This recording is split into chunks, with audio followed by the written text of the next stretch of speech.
Hi everybody, welcome back to my channel. Today I'd like to talk to you about what I've been up to, what I've been reading in the last couple of months. It's been a long time and I want to thank you for sticking with me, and I want to thank and apologize to my new subscribers who subscribed at a time when I wasn't able to release new content, but I'm glad that you're here. And here we go. I'm going to do my best to get back on track with this booktube thing, but it's nuts. The fact of the matter is, I have kids right now that are at the point where they have to be watched every waking moment. Like they're of that age where everything they see, they have to touch. Everything they touch, they have to place inside of their mouths. And I have two, and I'm going crazy, but there's my excuse. There's my excuse for why I haven't had a lot of reading time and why I haven't had any booktube time at all. So I want to talk to you guys about what I have managed to get read in the last couple of months. I need to start with a book that I totally forgot that I'd read in October. I did a recent reads video for October and I had a couple of books to talk about. But I completely forgot this one. I read The Woman in the Window by A.J. Finn, and I read it in October. And if you are not familiar with this book, it is probably one of the most popular books of 2018. Yeah, it came out in January of 2018, and I mean, people raved about this book. They loved this book. This book had a lot of attention for how many people loved it. And then it got even more attention because of the controversy surrounding the author. This is the story of an agoraphobic woman, a woman who's afraid to leave her home. She just sort of spies on her neighbors all the time and happens to witness the murder of one of her neighbors. But when she reports it to the authorities, no one believes her. And the neighbors have a really good explanation for what's going on. And she just looks like a crazy woman. I thought it was good. And I think the best thing about this book is the writing. I think that the author, I really like A.J. Finn's writing. But the story is a story that I feel like I've heard before. And I appreciate the author actually mentioning Rear Window, because before I'd read this book and everybody was going on and on about it, I was like, does nobody remember Rear Window? Like, this sounds like a Rear Window ripoff. But A.J. Finn doesn't gloss over that. There is mention of Rear Window in this novel. There's mention of a lot of old movies and old movie culture and stuff in this book, like really impressively. Our main character is a fan of old films, and so I feel better about that. But at its core, it still feels like I've read this story before. It didn't shock me. Like, I knew pretty early on I had solved the whodunit part. I was taken aback by one major twist of the book. If you've read it, you know which major twist I'm talking about. But other than that, like, I don't know that this wouldn't have made my favorites list of 2018. It doesn't make my favorites list of 2019. It's not bad. It's a really good book. I gave it 4 stars. I enjoyed myself. I enjoyed the experience. It just wasn't a standout for me. And that came as a shock because it really seemed to be the standout for everyone in 2018. So I don't know. But I'm embarrassed that I forgot to tell you about it. I did read it in October. And I would definitely read a book by A.J. Finn again. I don't care who an author is in their personal life or what an author has done. That's none of my business.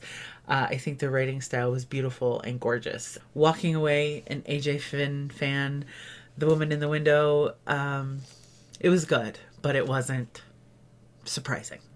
I also read another book that people go on and on and on and on for days about.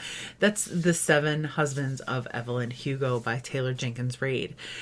I really liked this book, and I'm really surprised that I did.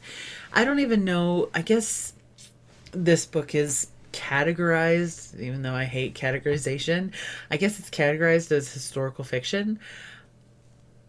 It's unlike any book that I think that I read in 2019, and I was really impressed by it. Really surprised how much I liked it. I thought it would be like, you know, boring, or I wouldn't appreciate the historical aspects of the story, but I really liked this book. And I think what I liked best about it is how authentic it felt. It just felt so genuine, and I kind of expected it to be ridiculous. And I don't know why, like The Seven Husbands of Evelyn Hugo, like we're talking about an old film star and her crazy relationships, and I thought it's going to be dramatic and over the top. But I actually liked Evelyn Hugo for all of her flaws. I liked the main character, whose name escapes me at the moment, Monique. I liked Monique.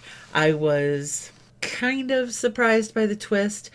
Obviously, I sniffed out that there was a connection between Evelyn Hugo and Monique. I think that you're led to believe that. I was semi surprised. I wasn't totally surprised, but I was semi surprised. And I just feel like everything in this book is as it should be. One of the ways in which I determine a book's rating or whether or not I think a book is good is if I'm coming up with alternatives in my head the whole time. Like, I read what happens in a book, and if I can say, oh, I wish this would have happened instead, or it would have been cooler if this had happened, then the book is failing me. Not that it's a bad book, but it's never going to hit 5 stars if that's what's going on. But with The Seven Husbands of Evelyn Hugo, I never once thought that. And walking away, I've put about a month maybe between me and reading it. I still feel like everything in that book is exactly as it should be. I'm still processing how shocked I am to have liked this book so much. It definitely has sparked an interest in me for Taylor Jenkins Reid. 2 wildly popular books, and I just mentioning in a casual wrap-up video, like, oh, yeah. I've read 4 books that I have every intention of talking about in another video, so I'm going to just briefly touch on them. I've read 2 Christina Lauren books. The first is Josh and Hazel's Guide to Not Dating. I really liked it. This is the story, obviously, of Josh and Hazel, who have known each other since college and have sort of been not enemies, but kind of like Hazel's ridiculous and Josh is out of her league. And so they've sort of skirted around friendship, maybe, and now they're thrown together in their adult lives to become closer friends, but they're definitely not dating. And they go on a series of really bad dates. And, it's just a funny little romance. I liked it. I thought it was good. It's one of my better liked Christina Lauren experiences. And the other Christina Lauren book that I read is Twice in a Blue Moon, which is a brand new release from the duo. It is a second chance romance between Tate and Sam. They met on an overseas vacation, and Sam sort of disappears, never to be seen or heard from again. Tate pursues an acting career and finds herself working with her huge star father on a film that, come to find out, Sam has actually written the screenplay for. So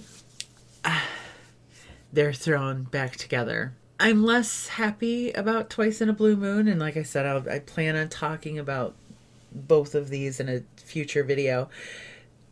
it had a lot of angst at the beginning of the book. And I'm a sucker for angst sometimes, all the time. And so I was really enjoying myself for the first 3/4 of this book, but it like took a nosedive for me when there's some reconciliation between Tate and Sam. So obviously it's a second chance romance. It's no mystery what the plot is. They are going to get their second chance. And when they reconcile to a certain extent, the angst evaporates, and so does my interest. Not one of my more successful Christina Lauren experiences. I also read 2 Stephen King books to completion. I have 2 other Stephen King books that I'm working on. And so I do intend, again, to talk about these books in a future video. But I read Cujo and I read Misery. And what I will tell you is that I read Cujo on a strong recommendation from my coworker, and Misery because Cujo prompted me to explore more Stephen King. I was not a fan of Cujo. I didn't think it was a bad book, but I 100% found myself reading a book I did not expect to be reading. Here's the thing. With Cujo, I expected to read a story about a rabid dog that terrorizes a mother and her son. In actuality, I read a book about a lot of different characters making really selfish decisions that at any point could have prevented a rabid dog from terrorizing a mother and her son. Misery, I really did like. I was much happier with Misery than I was with Cujo. It is the story of a best-selling author who gets in a car accident during a winter storm. He is rescued and then held captive by his #1 fan and forced to write the book that she wants him to write. It is a book that lived up to the book that I thought it was in my mind. But I do have I do have way more detailed opinions about all 4 of those books, but the Stephen King books in particular, and have some theories about King and have some observations that I can't wait to share for you in a dedicated video. But I'm happy to tell you guys that I have read those 2 books and am in the process of reading more King. So, the first Stephen King books I've read to completion, actually. How exciting. I feel like a real reader now. I feel like a real booktuber now. Because I think that, like, I don't know. I'm going to catch some crap for saying it, but it's kind of like I felt anyway, like a fraud. But anyway, you don't have to read King, especially now. Like I'm 39 years old. If you're a 20-year-old, it's totally okay if you've never read Stephen King. But at 39, like, I think Stephen King's first book was written not too long before I was born. And so I feel like he's been the author of my generation. It feels really good to be able to say that I've finally read his books. Those are the books that I read recently. I can't even say a specific month because we haven't sat down and talked about this since October, and I forgot and included one in this video that I'd read in October, so I'm just all over the place. But those are the books that I've read recently. Stay tuned. I also did read The Troop by Nick Cutter, but stay tuned for that video, or that book being mentioned in its own video, like I do with all of my Pick My Book selections. If you have any experience with or questions about the books that I mentioned in this video, please leave all that goodness in the comment section down below. Thank you so much for watching, you guys. I will see you all very soon.